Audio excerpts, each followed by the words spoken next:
রূপনগর রাজ্যের রাজকুমারীর নাম ছিল লায়লা। লায়লা দেখতে ছিল ভীষণ সুন্দরী, কিন্তু সে ছিল চঞ্চল আর ছটফটে। পুরো রাজমহল জুড়ে সে ঘুরে বেড়াতো।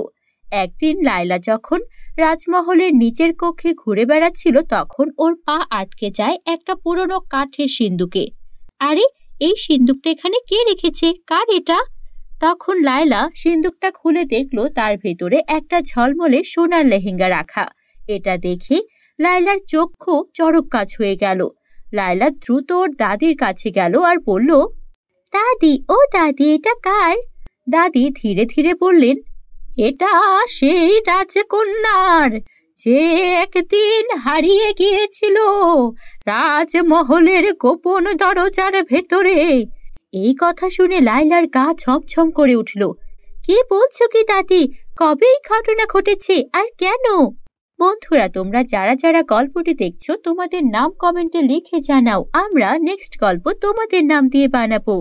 এই সোনার লেহেঙ্গা, অভিশপ্ত লেহেঙ্গা, কেবল সত্যিকারের রাজকন্যাই এটা পরতে পারে। সাধারণ কেউ পরলে সে চিরতরে হারিয়ে যাবে। লায়লা তখন ওর পছন্দের পুরনো আয়নার দিকে তাকালো আর সে জিজ্ঞেস করতে লাগলো, আচ্ছা, আমি কি সত্যি প্রকৃত রাজকন্যা? যাই হয়ে যাক না কেন, আমি একজন সত্যিকারের প্রকৃত রাজকন্যা কিনা এটা আমাকে দেখতেই হবে। তাই আমি ওই লেহেঙ্গাটা পরবই।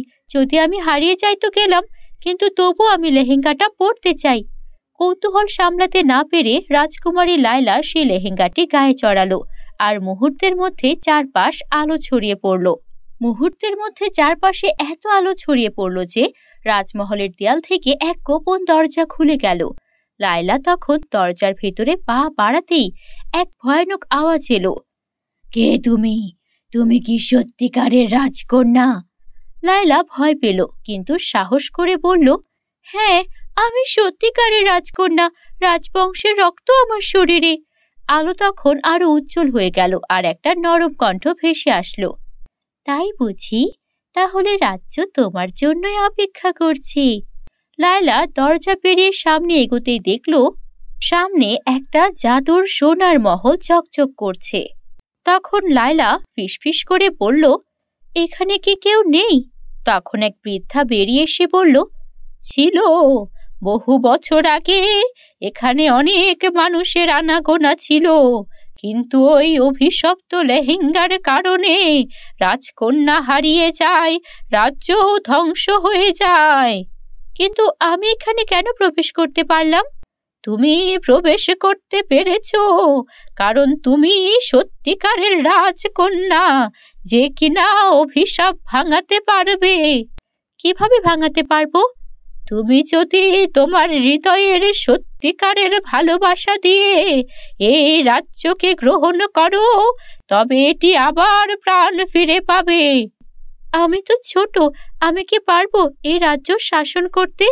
আমি যদি সত্যি এই রাজ্য শাসন করতে পারি আর রাজ্যের উত্তরাধিকারী হই, তবে আমি চাই এই রাজ্যটি আবারও জীবন্ত হয়ে উঠুক। সঙ্গে সঙ্গে চারপাশের মৃত ফুলেরা প্রাণ ফিরে পেল। ঝর্ণা আবার বইতে শুরু করলো, আর ধীরে ধীরে সব মানুষেরা জেগে উঠল। রাজ্যের লোকেরা বিস্ময়ে দেখল তাদের রাজকন্যা ফিরে এসেছে। তখন বৃদ্ধা বলল, লায়লা, তুমি এই রাজ্যের সত্যিকারের রাজকন্যা। সেই সোনার লেহেঙ্গা যে পরেছিল, সে ছিল মিথ্যে একটা রাজকন্যা, তাই সে হারিয়ে গেছে। আজ তোমার জন্য এই রাজ্য তার অভিশাপ থেকে মুক্তি পেল। হাজার বছরের পুরনো অভিশপ্ত এই রাজ্য এখন ধুলায় মিলিয়ে যেতে পারবে। লায়লা তারপর সেখান থেকে বেরিয়ে এলো, আর ওর মনে ভীষণ খুশি ছিল, কেননা ও বুঝতে পেরেছিল সত্যিকারের রাজকন্যা শুধু রক্তের কারণে নয়, সাহস, ভালোবাসা আর আত্মবিশ্বাস দিয়ে নিজেকে প্রকৃত রাজকন্যা বানাতে হয়। এর পরবর্তীতে লায়লা একজন সত্যিকারের রানী হয়ে উঠল আর রাজ্য খুব ভালোভাবে শাসন করতে লাগলো। শুধু তাই নয়, লায়লা হয়ে উঠল সকলের প্রিয় আর ন্যায়পরায়ণ রানী।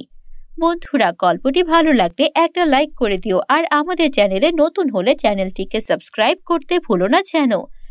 জাদুর লিপস্টিক ও কথা বলার আয়না। সোনাপুর রাজ্যের একমাত্র রাজকন্যা রেশমা তার বাবা মায়ের ভীষণ আদরের ছিল। রেশমাকে তার বাবা মা অর্থাৎ রাজা রানী এমন কোনো সুখ স্বাচ্ছন্দ্য ছিল না যা এনে দেয়নি।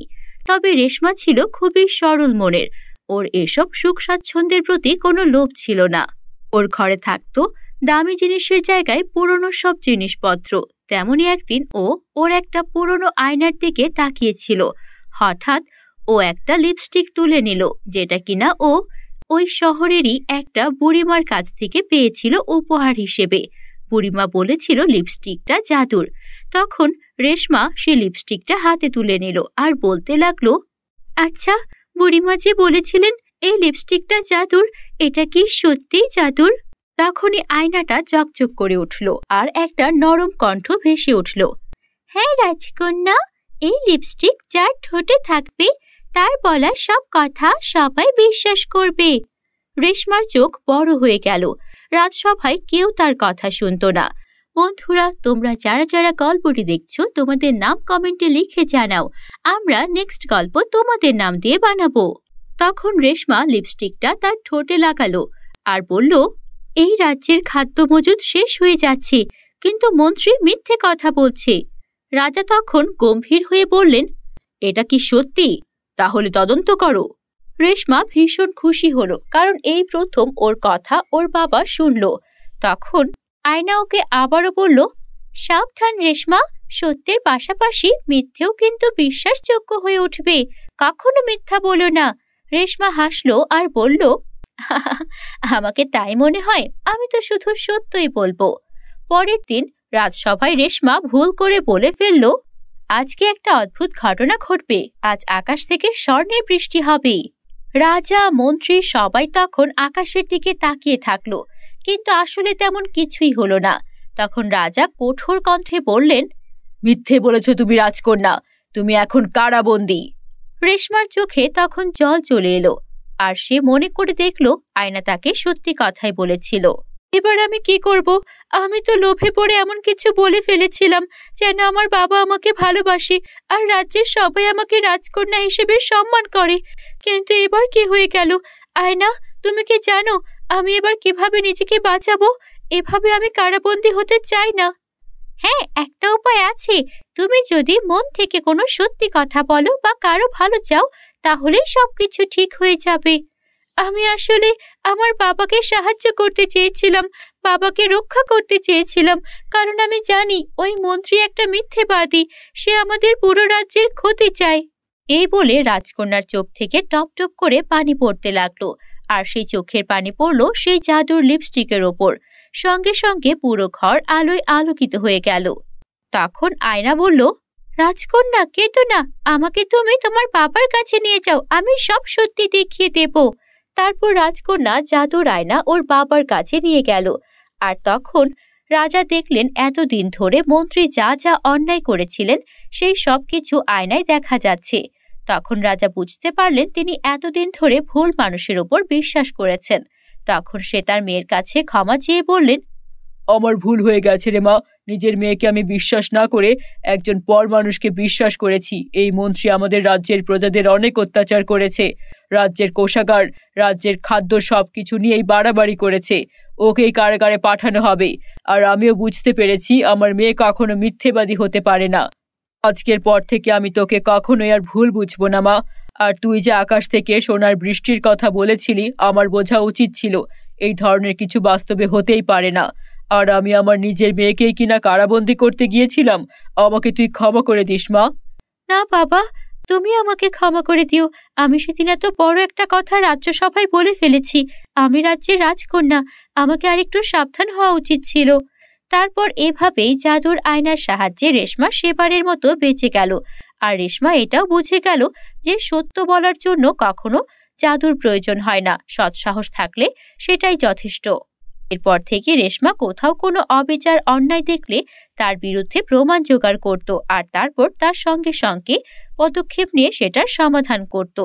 এরপর থেকে সেই রাজ্যে আর কোনো রকম কষ্ট রইল না, সবাই সুখে শান্তিতে থাকতে শুরু করলো। বন্ধুরা, আমাদের চ্যানেলে নতুন হলে চ্যানেলটিকে সাবস্ক্রাইব করতে ভুলো না যেন। এক গ্রামে এক রাজা বাস করতেন। তার একমাত্র মেয়ে ছিল, যে অত্যন্ত সুন্দরী ও সুশিক্ষিত। রাজা তার মেয়ে ও রাজ্যকে খুব ভালোবাসতেন, তাই মেয়েকে খুব সাবধানে বড় করে তুলতেন। রাজা জানতেন তার কোনো ছেলে নেই, ফলে রাজ্যটির উত্তরাধিকারী হবে তার মেয়ে। সে কারণে রাজা তার মেয়েকে রাজ্য পরিচালনার জন্য যথার্থভাবে প্রস্তুত করতে চেয়েছিলেন। রাজকন্যাকে অনেক কিছু শিখিয়ে পারদর্শী করে রাখতে তিনি সময় ও শ্রমের কোনো ত্রুটি করেননি। রাজকন্যাকে উপযুক্ত একজন রাজপুত্রের হাতে তুলে দিতে তিনি মনে মনে একটি যোগ্য পাত্রের খোঁজ করছিলেন। রাজকন্যা অনেক রাজকুমারদের সঙ্গে দেখা করেছিল, কিন্তু কোনো রাজপুত্রকেই তার পছন্দ হয়নি। এই নিয়ে রাজা বেশ চিন্তিত হয়ে পড়েছিলেন, কারণ সময় যতই গড়াচ্ছিল ততই তার উদ্বেগ বাড়ছিল। একদিকে রাজ্য, অন্যদিকে মেয়ের ভবিষ্যৎ, সবকিছু মিলিয়ে রাজা একটা সঠিক সিদ্ধান্তে আসতে পারছিলেন না। রাজকন্যা তার মা বাবার কাছে নিজের পছন্দের স্বাধীনতা দাবি করতে থাকেন। তিনি বলতেন, আমার বিয়ে আমার ইচ্ছাই হবে, রাজপুত্র বা সাধারণ কেউই হতে পারে, কিন্তু মানুষটা ভালো হতে হবে আমার সুখের জন্য। রাজকন্যার মা বাবা একে একে বেশ কিছু রাজপুত্রকে রাজপ্রাসাদে আমন্ত্রণ জানালেন, কিন্তু রাজকন্যা কাউকেই পছন্দ করলেন না। এদিকে রাজকন্যার মা বারবার রাজকন্যাকে বুঝিয়ে বলতেন, তুমি একজন রাজপুত্রের সঙ্গে বিয়ে করবে, তাহলে আমাদের রাজ্য সঠিকভাবে পরিচালিত হবে। কিন্তু রাজকন্যা দৃঢ় সংকল্পিত ছিল। তার মতে রাজ্য পরিচালনার জন্য একজন ভালো মানুষই যথেষ্ট, তা সে রাজপুত্র হোক বা সাধারণ মানুষই হোক। রাজকন্যা এমন এক সময়ে সিদ্ধান্ত নেন, যে কোনো রাজপুত্র নয়, তিনি সাধারণ মানুষের মধ্য থেকে একজন জীবনসঙ্গী খুঁজবেন। তার মা বাবা একে একে তাকে নানা ধরনের চাপ দিচ্ছিলেন, কিন্তু রাজকন্যা অটল ছিলেন। তার মতে রাজকুমারের গরিমা নয়, একজন মানুষের চরিত্রই গুরুত্বপূর্ণ। রাজকন্যার জেদ দেখে রাজা ও রানী অবশেষে রাজি হলেন যে রাজকন্যা তার পছন্দমতো একজন মানুষ বেছে নেবেন, তবে তার জন্য একটি বিশেষ পরীক্ষা হবে। এই পরীক্ষা রাজ্যবাসী সকল পুরুষদের জন্য ছিল। পরীক্ষায় উত্তীর্ণ হলে সেই ব্যক্তি রাজকন্যার স্বামী হতে পারবে। রাজা ও রানী এই সিদ্ধান্তে পৌঁছানোর পর রাজকন্যা তাদের কথা মেনে পরীক্ষা গ্রহণের জন্য রাজি হলেন। সেদিন রাজপুত্রদের আসার দিনে রাজকন্যা সাদা গাউন পরেছিলেন। তিনি এত সুন্দর ছিলেন যে তাকে দেখে সবাই মুগ্ধ হয়ে গিয়েছিল। রাজকন্যা 3টি বিছানা দেখিয়ে বললেন, এগুলোর মধ্য থেকে তোমরা নিজের পছন্দের বিছানা বেছে নাও। 3টি বিছানা ছিল সোনা, রূপা এবং তামার। রাজকন্যা জানালেন, যিনি সঠিক বিছানা বাছবেন তিনিই তার জীবনের সঙ্গী হবেন। অনেক রাজকুমার সোনা এবং রূপার বিছানা নিয়ে চলে গেলেন, কিন্তু পরেশ নামের এক সাধারণ ছেলে তামার বিছানা বেছে নিল। রাজকন্যা তার এই সিদ্ধান্তে সন্তুষ্ট হলেন। রাজকন্যার মনে হল, সোনা ও রূপার আভিজাত কিংবা গৌরবের চেয়ে এক সাধারণ মানুষের মধ্যে যেটা গুরুত্বপূর্ণ তা হল তার প্রকৃত চরিত্র এবং দৃঢ় মনোবল। রাজকন্যা তার জীবন সঙ্গী হিসেবে পরেশকেই বেছে নিলেন। রাজকন্যা আর পরেশ একে অপরকে গ্রহণ করলেন এবং তারা ধুমধাম করে বিয়ে করলেন। রাজপুত্রদের মধ্যে যে ব্যক্তি রাজকন্যাকে নিজের চরিত্রের গুণে জয় করতে সক্ষম হয়েছে তাকে রাজকন্যা নিজের জীবনসঙ্গী হিসেবে গ্রহণ করেছিলেন। এইভাবে রাজকন্যা তার পছন্দের বিছানা নির্বাচন করে নিজের জীবনের সঙ্গী বেছে নিলেন। তার এই সিদ্ধান্ত রাজ্যে এক নতুন দৃষ্টিভঙ্গি নিয়ে এলো। রাজ্যবাসী বুঝতে পারল যে রাজ্য পরিচালনার জন্য এবং সুখী সংসার গড়ার জন্য কখনোই বংশ বা আভিজাতই সবচেয়ে গুরুত্বপূর্ণ নয়, বরং সত্যিকারের গুণ এবং চরিত্র হল মূল বিষয়। এভাবেই রাজকন্যা ও পরেশের বিয়ে রাজ্যে শান্তি ও সমৃদ্ধি নিয়ে এলো এবং রাজকন্যা তার নিজের জীবনের জন্য একটি শক্তিশালী ও দয়ালু সঙ্গী বেছে নিয়ে সুখী হলেন। তো বন্ধুরা, গল্পটি কেমন লেগেছে কমেন্টে জানাতে ভুলো না। ভালো লেগে থাকলে একটি লাইক করে দিও, আর আমাদের চ্যানেলে নতুন হয়ে থাকলে আমাদের চ্যানেলটিকে সাবস্ক্রাইব করে বেল আইকনটি অন করে দিও। ধন্যবাদ।